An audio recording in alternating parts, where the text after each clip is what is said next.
The Betrayal of Lydinvale. Written by Joy McNeill. Lydinvale was a small country by all accounts. Landlocked by 3 dominating kingdoms, its only asset were the king and queen's breathtakingly beautiful triplet daughters. When they were born, King Sedon made a treaty with his neighbors. Their daughters were to be betrothed to each of the other 3 kings' eldest sons. When the girls turned 16, they would marry the princes from each of the respective kingdoms and be sent away from Lydinvale from that day forth. This, and only this, was the governing decree that spared the little country from being consumed in a mighty battle between its 3 neighbors. Even though the princesses were very much alike in appearance, it was decided that the firstborn child, Odessa, would marry Prince Boris of Birchhaven, the largest of the neighboring kingdoms. The second-born, Amelia, would marry Prince Winston of Willowmead, which happened to be the wealthiest of the other 3 kingdoms. And the third-born daughter of King Sedon, Olivia, was to marry Prince Horace of Hawthorne. Sadly, of the 3 kingdoms, there was nothing anyone could truly say with any warm regard about the kingdom of Hawthorne. Horace's father, King Frederick, was a tyrant. He would have happily started a war with their neighbouring countries if the alliance had not been created when the daughters of Lydinvale were born. You see, there was no royal female blood within the families of the other 3 kings. So Lydinvale, even though it was the smallest of the countries, it held a great power over them all, and the 3 daughters were dubbed the Princesses of Peace. As the girls grow up, they enjoyed all the privileges that went with the title of a royal princess. They never felt any emotions such as anger or fear, because there was nothing within their kingdom to unleash such feelings of anguish. They all knew what was expected of them when they turned 16. Never once did the sisters complain about their arranged marriages. That was, until their 10th birthday. The king and queen had decided that Lydinvale should celebrate the day with much extravagance, and the princes of the neighbouring 3 kingdoms were invited to attend the princesses' party. It was a hot sunny day, and the palace gardens made a pleasant landscape for such games as hide-and-seek, pin the tail on the jackass, and musical thrones. Everyone was having a merry time, and the princes showed exemplary behaviour towards the Lydinvale trio. At least, that was until Prince Horace became suddenly and unexpectedly vexed with Olivia. It appeared by all accounts that he felt he was not getting enough attention from her, at least not as much as she was giving to the 2 other princes. In some ways there was a truth to his quarrel. Olivia found that she much preferred the company of Boris and Winston, who were only a year older than her sisters and herself. Horace was almost 15, and he found the party games childish and boring. He soon tired of the other guests and moaned most ardently about each new form of the entertainment the afternoon had to offer. He then left the palace abruptly, without even saying thank you or goodbye to the king and queen. This was something that Olivia could not understand, because the girls had all been brought up to have impeccable manners, no matter with whom they were speaking to. After that day, Olivia became increasingly concerned about her future life with such a tiresome, rude fellow which Horace appeared to be. Odessa and Amelia were also worried for their sister, but there was nothing that they could say nor do that would change their father's mind. The treaty was signed, and King Sedon must adhere to the promise he made to the neighbouring kingdoms. On the night before the princess's 16th birthday, the king came to speak to each of his daughters in turn. He wanted them to realize how important it was for each of them to be a dutiful wife to the young princes they were to marry. When each prince was to inherit their kingdom upon the death of their fathers, King Seddon hoped that eternal peace would remain between his neighbours. Having not had a son of his own, he hoped his 3 daughters would ensure Lydinvale would always remain safe from strife and war. You must make the best of your position as the king's left hand when your husband takes the throne. The alliance between our countries must be kept at all costs. I have decided, since I have no son to replace me upon the throne of Lydinvale on my death, whichever of you is the first daughter to give birth to a son, he shall become the heir of Lydinvale and take my place. One by one the king told his daughters this information very sternly. He wanted to make sure they understood the importance of their future duty to their kingdom. Olivia nodded in answer to her father's request. She now felt even worse about her future position as the Queen of Hawthorn, because she was sure that once Horace knew of her father's decision, he'd do everything in his power to be the father of the heir to Lydinvale. Deep inside, she was dreading the moment she would set foot on Hawthorn soil and a life of misery. There was one saving grace to Olivia's plight. She had heard tales of the incredible creatures who lived in the woodlands of Hawthorn. It appeared, by all accounts, that there was a small herd of unicorns who lived deep within the forest there. She had overheard Horace telling the other princes at the birthday party about how his father, King Frederick, would take hunting parties into the woods to try and capture the magical creatures. Although they could hear the unicorns galloping amongst the trees, they had never actually seen one, let alone caught one. And yet, several of the peasant folk who lived near the forest had seen the wondrous beasts frolicking through the woodland clearings, so the Hawthorn folk knew that the unicorns did indeed exist. The following day, each of the princesses were dressed by their maids into white gowns. There was pearl beading upon the bodices, and gold thread embroidery with the coat of arms of each respective kingdom the princess would soon reside. Olivia looked down at the embroidery upon her dress. 2 unicorns with their horns forming a cross were beautifully stitched in the silk fabric of her gown. She sighed deeply as her lady's maid straightened out the long flowing train, making the final adjustments to her gown so that she could follow her sisters to the cathedral. Each princess had their hair adorned with rosebuds and golden lace. If it had not been the fact that she was feeling so miserable, Olivia would have rejoiced in wearing such finery. The castle was abuzz with servants rushing back and forth, almost falling over themselves to make sure the finishing touches were achieved before the princes and their families were to arrive. Then, upon the stroke of 10 on the tower clock in the square, each princess in turn, from Odessa to Olivia, strolled gracefully down the aisle of the cathedral to stand next to their betrothed. Prince Boris and Winston looked down at their brides with a warmth in their eyes. However, Prince Horace looked at Olivia with an odd expression. It scared her to see the look of lust and coldness in his dark brown eyes. Olivia knew that she had to marry this man, and yet, if she could have turned and fled from the cathedral, she would have done so in a heartbeat. The church bells rang out across the land once each couple had exchanged their vows and signed the declaration of their marriage. Folk could be heard cheering loudly as the couples were escorted to the large second-story balcony at the front of the palace. It seemed that most of the residents of Lydinvale had come to wish their princesses well upon their departure from the kingdom.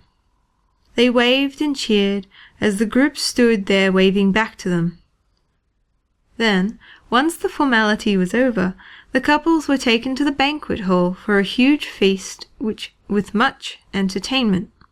King Seddon stood up to make a final speech before the departing hour that the princesses were to leave the palace to start their new lives. I would like to take this opportunity to extend my most hearty warm wishes to each and every one of our neighbouring royalty. You take with you today the most prized possession of Lydinvale, The palace will not be the same without our wonderful daughters. However, the Queen and I are hoping that one day there will be a son and an heir to our small kingdom.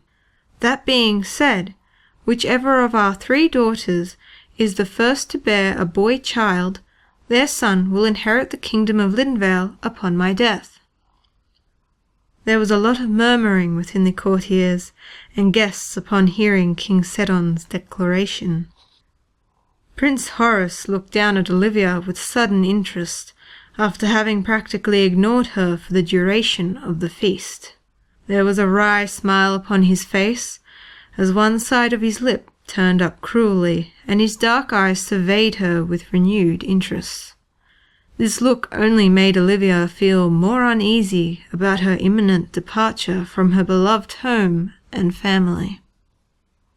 2 hours later, Olivia sat in a coach with King Frederick, Queen Zinnia, and Prince Horace. No one spoke for the duration of the journey back to Hawthorne. The only sound that could be heard was the occasional belch from the king, who seemed happy with himself for making such rude sounds regardless that there were ladies present. Olivia had noticed earlier that evening the king making quite a pig of himself at the feast, and it was obvious that his stomach was now complaining about his overindulgence. His lack of manners only sealed the dislike Olivia was already feeling towards her new family. When they reached the castle, Horace seemed most eager to show Olivia to his private quarters.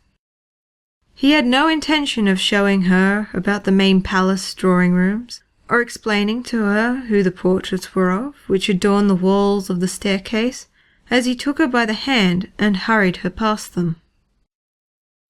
"I have a surprise for you," he said eagerly, as he flung open the oak-carved doors to his large bedroom.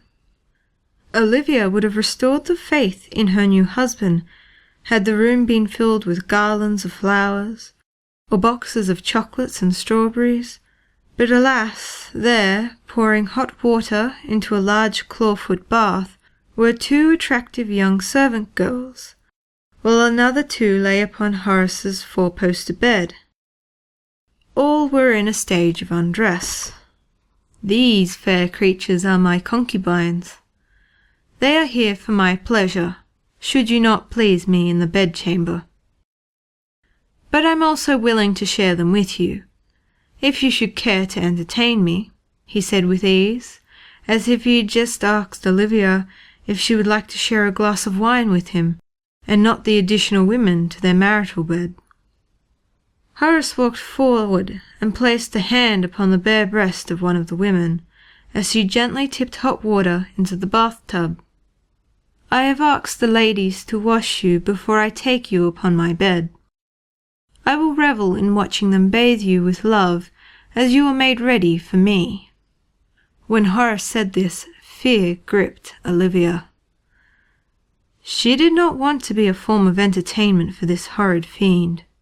She had hoped that her new husband would be kind to her and teach her the ways of men in a gentle manner, not parade her in front of his concubines so that they could snigger and taunt her while he took her virtue. "I shan't stay here and be made a spectacle of for your entertainment, sir. I shall take my leave now," Olivia stated in a forthright manner. She had never spoken thusly in her life before, and even she surprised herself as to her outspoken manner. "Leave? I don't think so. The night is still young, and I am not going to lose the only opportunity for my son to be the heir of Lydinvale. Your sisters will consummate their marriages tonight. Therefore, as you are my wife, I shan't be denied what is mine to lawfully take when I please," he cautioned her with an evil glint in his eyes. Olivia turned around and made quickly for the oak-carved doors. "You may leave now, but the palace is a fortress from which you shall not escape.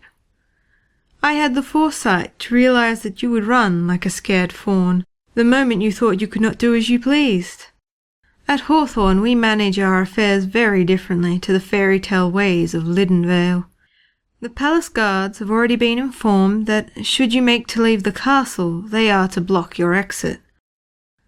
However, you may try to leave if it pleases you. It will be an entertaining game for me to find you. I remember well your love for playing hide and seek." He said this in a cold, heartless tone while laughing loudly as she ran from the room. Olivia fled down the staircase and headed for the entrance doors in the large foyer on the ground floor. As she neared them, the two guards who stood on either side of the main doors placed their spears to form a cross over the doorway. She turned and ran down the passageway behind the staircase. There, standing in front of another door, another guard moved forward to block her exit. "Stand aside for the royal princess of Hawthorn," she demanded loudly. But the guard did not move, nor did he even look at her. Olivia turned again and tried walking down the opposite passageway on the other side of the foyer. It was as she turned the corner out of sight of the guards that she heard someone make a psst sound. She looked around, but no one was in view. As she carried on walking, she heard it again. It was coming from behind a large tapestry wall hanging. Then, as she drew closer to it, an elderly woman poked her head out from the other side of the wall hanging. "This way, dearie," she whispered in an urgent tone. Olivia was unsure if she should follow the woman or not, as it seemed most odd that this stranger would want her to follow them. However, given that all her paths of escape thus far had been blocked, she really didn't have many options left open to her. So against her better judgment, she walked towards the woman who held back the tapestry so she could enter the open gap behind it. "The guards do not know about this secret passageway, Your Highness. You are quite safe with me," she said, smiling up at Olivia with a toothless grin. "Who are you?" the princess couldn't help asking. "Let us move further down this passageway, so that no one can hear us, and I will tell you all that you need to know," the old woman said, as she lifted her shaky hand and pointed down the secret exit. When they had travelled for a few minutes, she stopped and turned to face Olivia. "My name is Letta, Your Highness. I am a native of Lydinvale. However, when I was young and foolish, I fell in love with a Hawthorn soldier, and I ran away from home to marry him. My husband was very cruel to me, and I was only saved from his torment when he was killed in battle. I've worked at the palace as a servant ever since. I could never return to Lydinvale because of the shame I had brought upon my family." There was a sadness in the old lady's eyes as she told Olivia her tale, which touched the young princess's heart. "But that is enough of my story, Your Highness. You need to be aware of what is to become your fate as the Princess of Hawthorn. When I learnt of the decree that you were to marry Prince Horace, I feared for your life ever since. I know that his father wants to overthrow Lydinvale. He is only biding his time to take our country for his own. I have overheard him telling Prince Horace to make your life difficult so that you will try to run away, at which time he will wage a war with Lydinvale for breaking the contract with Hawthorn. The nations of Birchhaven and Willowmead will not intervene, because you have broken the treaty. It is the most treacherous of plans, and one which has been years in the making." "I don't understand. If that is true, why has Prince Horace tried to prevent me from leaving the castle?" "I overheard one of the prince's concubines saying that you were going to produce an heir to rule Lydinvale. As much as King Frederick is a menace, his son is just as much a tyrant. The thought that Prince Horace's son would take power of Lydinvale pleases him greatly. However, there is no kind deed in his plans. Horace will have your son sign the country over to him when the lad is old enough to read, but not understand the meaning behind such a treacherous plan. That way his army can grow powerful, so that he has the numbers to overthrow the Birchhaven and Willowmead at the same time. The only way to stop him is for you to flee the castle and hide in the forest with the unicorns. You are a pure maiden, so the magical creatures will not harm you. But you must make haste before daylight, or you will be seen." At the end of the passageway, which was more like a long tunnel by the time they reached the end of it, there lay a locked door. The elderly woman took a rusty old key from her pocket and placed it into the lock. She turned the key slowly clockwise until there was a soft click. Then she took hold of a metal knob and the door quietly opened. There on the other side the entranceway was hidden under the cover of vines. She carefully tugged away at them until there was room enough for Olivia to squeeze through.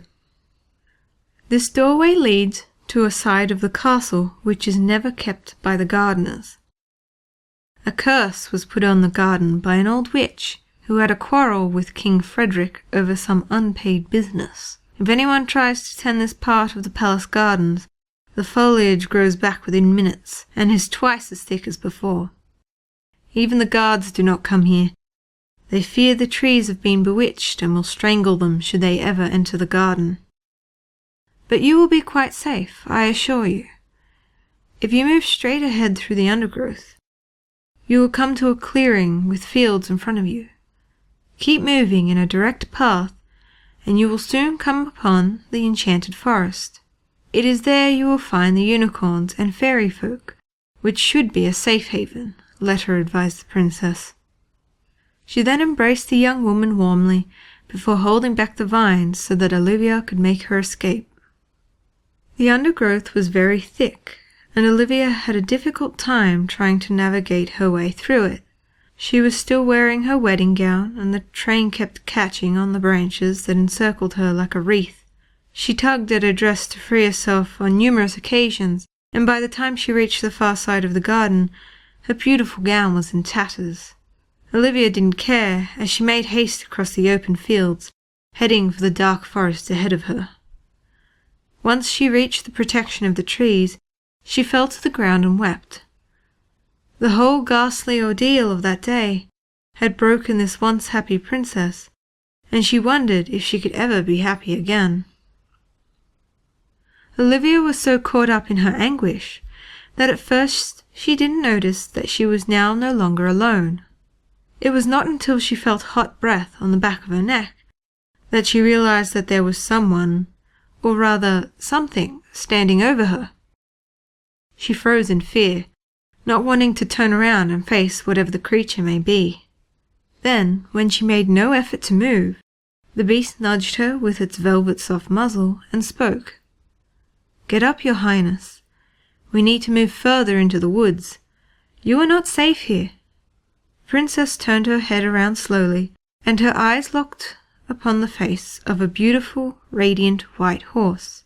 But this was no ordinary horse, because in the middle of its forehead was a long, silvery, spiraled horn. The unicorn's large brown eyes looked down at her with mild interest. "Do not be alarmed that I know who you are, Princess Olivia of Hawthorn. My name is Wind Whisper. We have long awaited your arrival to our forest. Your presence to be amongst us was foretold the day you were born. I understand that you would have already met Letter the Seer. She told us she would help you escape the palace. However, I am somewhat surprised that it is so soon after your arrival to Hawthorn that she has achieved her aim." "Letter is a seer?" Olivia couldn't help repeating in a shocked tone. She was still trying to take in the first part of the information the unicorn was relaying to her. "Ah, I see she left that part of her story untold," the unicorn replied with a soft whinny. "Yes, she is the one who informed us of your coming when you were born. Letter is our eyes and ears within the palace. She has been eagerly awaiting your arrival. Now you are here, we can be freed." "I can't see that I would have any power over the likes of King Frederick and Prince Horace to help you," Olivia answered honestly. "You see, that is where you are very wrong, Your Highness. You hold the greatest power there is over all of us. Because this day that you have entered our forest is the day we can move ahead to be liberated from our tormentors. But I will tell you more about the prophecy once we are all gathered together in the safe clearing. Now please, hop upon my back, and I will take you to that place." Olivia only ever dreamt of one day meeting a unicorn, but to be asked to ride upon one's back surpassed anything she could ever hope for. Wind Whisper walked quietly through the forest to a heavily wooded area, and there, ahead of them in the moonlight, lay a large grassy hollow. It seemed to be a very magical place. Wild flowers of every colour shining with a soft glow by the rays the full moon had cast upon them. Their perfume filled the night air with a wonderful fresh fragrance, which was almost intoxicating. The princess carefully slid from Wind Whisper's back and stood taking in everything around her. Then the unicorn lifted his magnificent head to the sky and started a gentle whinny deep from within his throat. It was not the usual sound a horse would make. It was as if Wind Whisper was singing. A light breeze suddenly started to blow around him and made his long flowing mane ripple along his back, like that of gentle waves lapping upon a sandy shore. Then, within minutes, the clearing was full of unicorns, fairies, pixies, and every other imaginable magical creature. Olivia had only ever heard about these fairy folk in the books that Nanny would read to the princesses at bedtime. To be standing in a clearing full of them now seemed dreamlike, and Olivia had to pinch herself to be sure that what she was seeing was indeed real. Once everyone had arrived and greeted each other, they stood in silence, waiting for Wind Whisper to speak. "Good magical folk of Hawthorn Forest, today has been long awaited, and we all know what is expected of us. Prince Olivia of Hawthorn has come to return us to our rightful home. We shall not hide in fear a moment longer, for today we are to be unfettered." There was a soft murmur from the crowd, as they all looked directly at the princess. "You see, your highness, we do not belong in this forest, nor this kingdom. Lydinvale is our rightful home." Olivia looked up at Wind Whisper in shock. She could not understand what he was trying to say. 3 generations of your family has passed since we were abolished from your kingdom. Prince Horace's great-grandfather wanted magical powers, which he knew he could only obtain by capturing one of us. He made a pact with an old witch to trick the fairy folk into leaving Lydinvale and coming to Hawthorn. He then had her cast a spell over us, so that we would be trapped within this forest. Our only solace has been that the wicked king had no intention of paying the witch for her services. He tricked her into thinking that she was being taken to a buried pot of gold within the palace grounds. However, as she bent down to reach the hole and retrieve the payment, the king drew his dagger and stabbed her from behind, piercing straight through her heart. As she lay dying, the witch cast one last spell. She told the king he would never be able to catch any of the magical creatures in the forest, and that they would be freed upon the pardon by a royal member of the palace. Then, as the witch hit the ground stone dead, the foliage of the garden suddenly started to grow rapidly around her. The king and his soldiers had to run from the garden for fear that the branches and vines would strangle them. So you see, your highness, now that you are a rightful member of the royal family of Hawthorn, you have the power to release us from the spell that was cast upon us all those years ago. Once Wind Whisper had finished speaking, he put his front hoof forward and lowered his head to the ground as he bowed before the royal princess. Olivia looked around at the group as all the magical creatures followed suit until they were all bowing before her. She could not believe how she was going to break the powerful spell that had been cast over them so long ago. She had no magical powers that she was aware of, but if she could do so, she would certainly try. I, Princess Olivia of Hawthorn, grant each. However, the princess's declaration was suddenly broken short by the sounds of horses' hooves crashing through the forest. the magical folk started to scatter in all directions to take shelter from the oncoming soldiers. Wind Whisper darted behind a large tree and beckoned Princess Olivia to follow him. However, as she stepped towards the tree, an arrow whizzed through the air and struck her on the back of her shoulder, which then pinned her to the tree trunk. She felt an immense burning pain, which the arrow had inflicted upon piercing her delicate flesh, and there was no way of escape. "I've always enjoyed archery," the Prince Horace said gleefully, as he swayed down from his horse and started to walk towards her. "I tire of your little games, Princess Olivia. The servant letter was most forthcoming with information when I took it upon myself to relieve her of her hands. I have some unfinished business with you, Your Highness. As you well know, I have no objection to an audience. Whether it be the fine ladies of the court or my loyal soldiers, it makes no difference to me. I shall take of you what is mine to rightfully take. Even better that there is a full moon, for I shall enjoy watching the look on your pretty face." Olivia tried to struggle free from the arrow, but the pain was so intense that she could not bear to rip herself away from its grasp. She was pinned like a scared rabbit to the tree trunk. Prince Horace was standing right behind her now, as he tugged upon the strays of her torn wedding gown with his strong hands. Then, out of nowhere, there was a flash of silvery white, as Wind Whisper reared up at the side of the prince, and the unicorn's hard hooves knocked him to the ground. Horace reached to his side to pull his sword from its sheath. However, he never managed to achieve his goal, because the unicorn put his head forward forcefully and ran his horn straight through the prince's heart. Olivia could not see what was happening behind her, but she could hear the prince groaning low in his throat, and then there was total silence.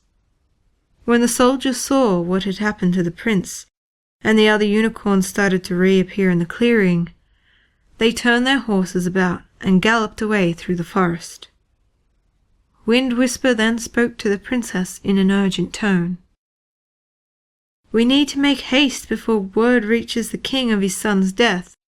You need to pardon us, Your Highness. However, there is the little matter of your wound to attend to first. Where is Belladonna?" he called out in a loud whinny. Olivia spied a small fairy as she flew quickly towards the princess's injured side. The dainty imp took a glass stopper from the top of a small vial and let a few drops of the green liquid contained within fall upon the wound. In an instant, Olivia could feel no pain. It was then that Wind Whisper grasped the arrow between his teeth and gently pulled it free. As the arrow came away cleanly from Olivia's shoulder, the wounds it had made sealed immediately, as if they had never been there in the first place. Wind Whisper then lifted his head once more and called back all the magical creatures. Once there was silence in the hollow, the unicorn nodded to the princess. "I, Princess Olivia of Hawthorn, grant each and every creature within this forest the right to roam wherever they may please and in whichever kingdom they may wish to reside." Once Olivia had spoken, there was a loud cracking sound, which started from the north and resounded in a large circle right around the circumference of the woodland. The magical chain, which had imprisoned the creatures, was no more. There was a loud cheer from the crowd standing about the clearing as they realized that the spell was finally broken. "Thank you, Your Highness," Wind Whisper said, bowing to the princess. He then turned to face the crowd. "Now, everyone, we must make haste to Lydinvale, so that the armies of the three kingdoms can make ready to battle King Frederick's army. Victory shall be ours, for his evil plot can now be exposed." Once again, the unicorn asked the princess to take her place upon his back. The pixies and creatures who could not fly took their places upon the backs of the other unicorns, and then everyone galloped or flew through the forest, fields, and over the mountain to their true home of Lydinvale and freedom. The end.